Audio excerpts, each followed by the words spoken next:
Thank you for visiting our channel. Please like, share and subscribe for more exciting food videos. Welcome back to part 2. In this video, we'll show you how to bake or fry your ube donuts, explore flavor variations, and share topping ideas to take your purple treats to the next level.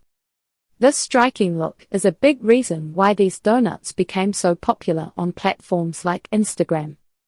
A box of deep purple donuts stands out in a way that golden brown pastry simply can't. It's a visually rewarding treat that promises a unique taste before you even take your first bite.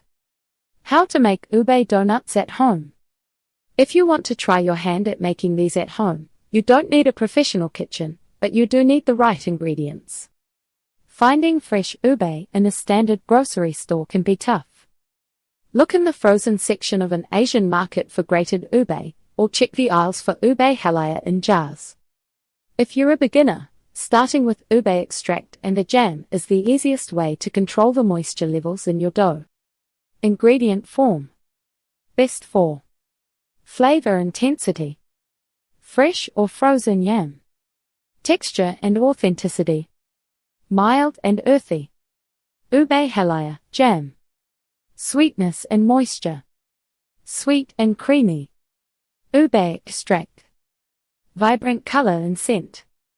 Strong vanilla/nutty notes. When mixing your batter or dough, remember that ube is heavy. Don't overmix the flour, or you might end up with a tough, rubbery donut.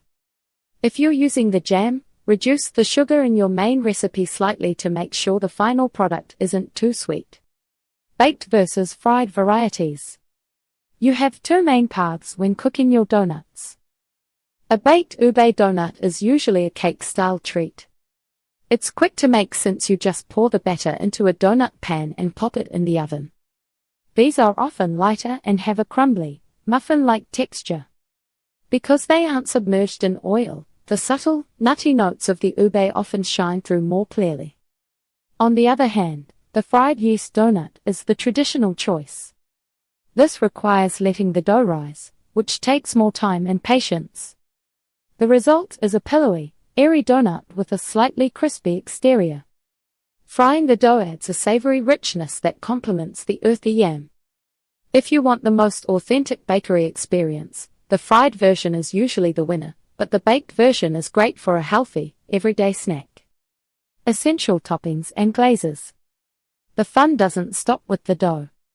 The glaze is where you can double down on the purple theme or add contrasting flavors. A simple ube sugar glaze made with powdered sugar, milk, and a drop of extract is the most popular choice.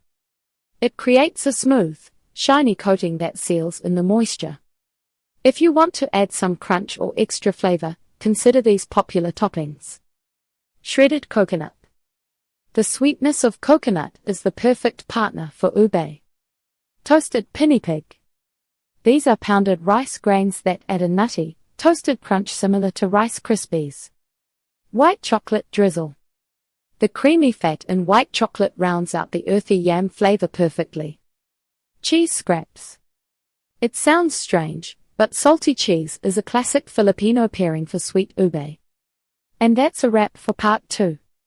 You've learned how to make stunning, flavorful ube donuts at home and add delicious finishes that wow every time. Thanks for watching, and don't forget to like, subscribe, and share if you enjoyed this video. Thank you for watching. Please remember to like, share, and subscribe.